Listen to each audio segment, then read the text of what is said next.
अध्यक्ष महोदय, माझी विनंती आहे आपल्याला, आपण नाकारले असलं तरी कालची झालेली घटना आपल्या सगळ्यांना माहित आहे, महाराष्ट्राला माहित आहे. ज्या आमच्या पक्षाच्या कार्यालयावर ज्या पद्धतीनं भ्याड हल्ला झाला अध्यक्ष महोदय, बघा अध्यक्ष महोदय, ज्या पद्धतीनं आम्ही काल पण आंदोलन केलं अध्यक्ष महोदय, आम्ही केलेलं आंदोलन, आम्ही शांततेच्या मार्गाने महाराष्ट्रात आंदोलन केलं, पण या पद्धतीनं पक्षाच्या कार्यालयाची काही गुंड प्रवृत्तीच्या या लोकांनी तोडफोड केली अध्यक्ष महोदय. त्या ठिकाणी 2 तास पूर्वी अध्यक्ष महोदय 2 तास पूर्वी पत्रकारांना माहिती होती, 2 तास पूर्वी पत्रकार पोहोचले होते. पोलिसांना ही माहिती कशी नव्हती अध्यक्ष महोदय?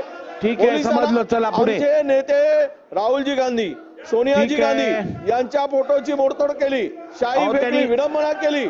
आणि आपल्याला याही पलीकडे सांगतो अध्यक्ष महोदय की ज्या खुर्च्या तोडून पक्ष कार्यालयाला पूर्णतः उद्ध्वस्त करण्याचं काम केलं, हे कुठली नीती आहे अध्यक्ष महोदय? ही कुठली गुंडगिरी आहे?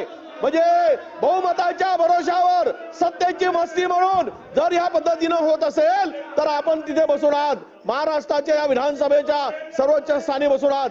आपल्याकडून न्यायाची अपेक्षा अध्यक्ष महोदय की या ठिकाणी या सर्व लोकांवर कारवाई होणे अपेक्षित आहे अध्यक्ष महोदय. जे गुन्हे जे कलमाला पुढे जाऊया. त्या कलमा वडेट्टीवार साहेब, तुम्ही मांडलेला मुद्दाची नोंद मी घेतलेली आहे, आता पुढे जाऊया.